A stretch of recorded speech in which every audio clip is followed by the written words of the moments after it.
Good morning friends. आइए आज देखते हैं 330 electronics engineering diploma BT UP के सिलेबस में सेकंड ईयर में जो विषय चल रहा है इलेक्ट्रॉनिक डिवाइसेस एंड सर्किट्स। तो इलेक्ट्रॉनिक डिवाइसेस एंड सर्किट्स का हम सिलेबस देखेंगे।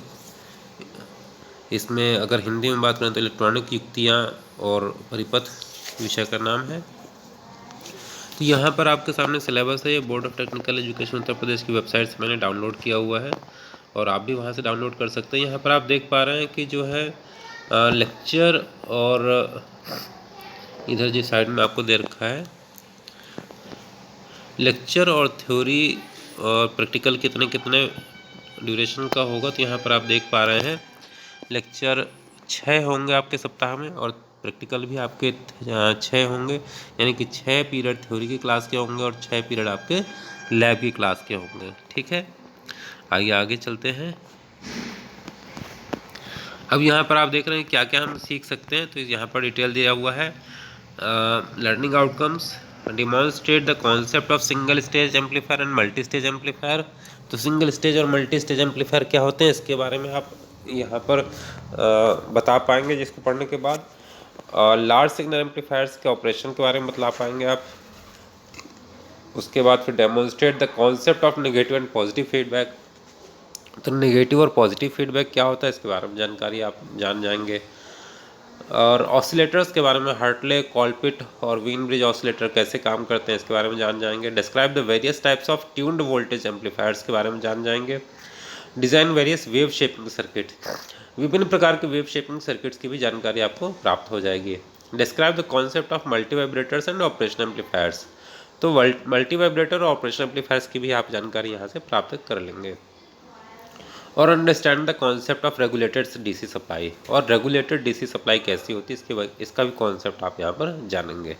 ठीक है, अब इसका जो फर्स्ट यूनिट है, देखिए फर्स्ट यूनिट पर हम चलते हैं। Single stage and multi stage amplifiers, ये लगभग 10 पीरियड इसके लिए असाइंड है हमारे सिलेबस में। इसमें हम जानेंगे इंट्रोडक्शन टू एच पैरामीटर्स और common emitter amplifiers, low frequency model देखेंगे ट्रांजिस्टर का, और मल्टी स्टेज एम्पलीफायर की क्या आवश्यकता है, उसका गेन कितना होता है, और विभिन्न प्रकार के मल्टी स्टेज एम्पलीफायर्स कौन कौन से होते हैं, जैसे RC coupled, transformer coupled, direct coupled, और उनका फ्रीक्वेंसी रिस्पांस और बैंडविड्थ की हम बात करेंगे इस यूनिट में। सेकेंड यूनिट है लार्ज सिग्नल एम्पलीफायर्स, इसके लिए भी 10 पीरियड असाइंड है। इसमें वोल्टेज और पावर एम्पलीफायर में क्या डिफरेंस होता है, इंपॉर्टेंस ऑफ इम्पीडेंस मैचिंग, और class A, class B, class C amplifiers, class A B amplifiers, इनमें क्या डिफरेंस होता है, single ended amplifiers, graphical method of calculation, और without derivation of output power, heat dissipation curve, और importance of heat sink push pull amplifiers, complementary symmetric push pull amplifiers, इनकी हम study करेंगे। Third unit में feedback amplifiers हम देखेंगे। अब feedback कितने टाइप के होते हैं, फीडबैक का सिद्धांत क्या है, ये हम जानेंगे। Derive the expression for gain and amplifier employing feedback, feedback लगाने के बाद उसका गेन कितना हो जाता है एम्पलीफायर का, वो हम जानेंगे इसमें। Then effect of negative feedback on gain, stability, distortion, bandwidth. तो इन पर नेगेटिव फीडबैक का क्या प्रभाव पड़ता है, गेन, स्टेबिलिटी, डिस्टॉर्शन पर, बैंडविड्थ पर क्या प्रभाव पड़ता है, उसका हम जानेंगे। RC coupled amplifiers with emitter bypass capacitor, इसकी स्टडी करेंगे। एमीटर फॉलोवर एम्पलीफायर और एंड इट्स एप्लीकेशन, तो हम एमीटर फॉलोवर एम्पलीफायर की हम स्टडी करेंगे और उसके क्या क्या एप्लीकेशन है उसके बारे में जानेंगे। नेक्स्ट है साइनोसॉइडल ऑसिलेटर्स। साइनोसॉइडल ऑसिलेटर्स की हम स्टडी करेंगे, इसके लिए 9 पीरियड्स है हमारे, फोर्थ यूनिट हमारे पास है। तो फोर्थ यूनिट में साइनोसॉइडल ऑसिलेटर के अंतर्गत हम पॉजिटिव फीडबैक देखेंगे, क्या होता है, बार्कहाउज़न क्राइटेरिया क्या होता है, डिफरेंट टाइप के ऑसिलेटर सर्किट्स कौन कौन से होते हैं, circuit tuned oscillators, Hartley, Colpitts, phase shift, Wien bridge oscillator, crystal oscillators, इन सब की वर्किंग हम पढ़ेंगे। देन पाँचवीं यूनिट में ट्यून्ड वोल्टेज एम्पलीफायर्स की हम बात करेंगे। यहाँ पर आप देख पा रहे हैं ट्यून्ड वोल्टेज एम्पलीफायर्स, लगभग 9 पीरियड इसके लिए असाइंड है हमारे पास। Series and parallel resonant circuits and bandwidth of resonant circuits, तो रेजोनेंट सर्किट क्या होते हैं, सीरीज और पैरेलल, उनकी स्टडी करेंगे। Then single and double tuned voltage amplifier and their frequency response, इसकी बात करेंगे।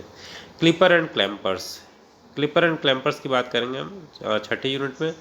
तो introduction to clippers, series and shunt clippers, positive and negative peak clippers, bias clipper using diode, clipper using diode, introduction to clampers, clamper circuit analysis, ये सारी चीज़ें हम 6 unit में हम स्टडी करेंगे। इसके लिए 8 पीरियड लगभग असाइन है हमारे पास। 7वीं यूनिट में ऑपरेशन एम्पलीफायर्स की हम स्टडी करेंगे, जिसके लिए हमारे पास 10 पीरियड असाइंड है। इसमें characteristics of ideal operation amplifier and it's block diagram, ये हम स्टडी करेंगे। IC 741 की स्टडी करेंगे, इसका इक्विवेलेंट सर्किट पढ़ेंगे।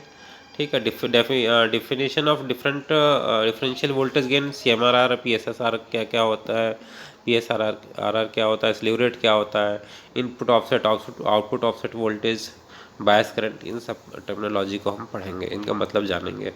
Then operation amplifier an inverter, scale changer, adder, subtractor, differentiator, integrator, ये सब एक्सपेरिमेंट भी करेंगे इनके, और हम इसको थ्योरी में भी पढ़ेंगे। Log amplifiers, anti log amplifiers, comparator, Schmitt triggers, sample and hold circuits, ये सारी चीज़ें रहेंगी इसमें। 8वें यूनिट में मल्टी वाइब्रेटर्स की स्टडी होगी, multi vibrator circuits and IC timers, 9 period इसके लिए असाइंड है। Working principle of transistor as a switch, concept of multivibrator, istable, monostable, bistable and their applications, basic idea of IC and fabrication of IC, block diagram of IC 555 and its working and its application, monostable, bistable and istable multivibrator using IC 555। तो ये हम vibrators, multi vibrators की study करेंगे 8वें unit में। और 9वीं unit जो है हमारे पास रेगुलेटेड पावर सप्लाई की रहेगी, इसमें हम basic regulated power supply circuit using Zener diode हम पढ़ेंगे। Then concept of DC power supply, line and load, line regulation, load regulation पढ़ेंगे। Concept of fix voltage, IC regulators और वेरिएबल वोल्टेज रेगुलेटर्स, ये सब हम स्टडी करेंगे। ठीक है, और प्रैक्टिकल्स में जो है हमारे पास यही है available. Frequency response of 2 stage RC amplifier, RC coupled amplifiers की बैंडविड्थ कैलकुलेट करना। Then second experiment push pull amplifiers को हम गेन देखेंगे। मीटर फॉलोअर सर्किट का हम वोल्टेज गेन देखेंगे। Frequency response of Hartley Colpitts oscillators, frequency response of phase shift and Wien bridge oscillators, use of IC 555 monostable multivibrators और use of IC 555 astable multivibrators. Then IC 741 inverter, adder, subtractor, integrator पढ़ेंगे। To rise positive और negative fixed voltage DC supply, IC regulator IC का हम use करके हम ये देखेंगे। और 10th एक्सपेरिमेंट क्लिपर क्लैम्पर्स कर देखेंगे, डिफरेंट वेव फॉर्म्स। तो ये हमारे पास कुछ सिलेबस थे और ये कुछ प्रोजेक्ट दे रखे हैं। Fabricate any simple op amp circuit, तो इसको ओप एम्प सर्किट का यूज़ करके इन्वर्टर, एडर, सब्ट्रैक्टर हम डिज़ाइन कर सकते हैं। तो ये आपने सिलेबस देखा है, ठीक है, इसको स्टडी कर लीजिएगा एक बार से। और कोई प्रॉब्लम हो तो ज़रूर कमेंट करके बताइएगा। चलिए, थैंक यू सो मच।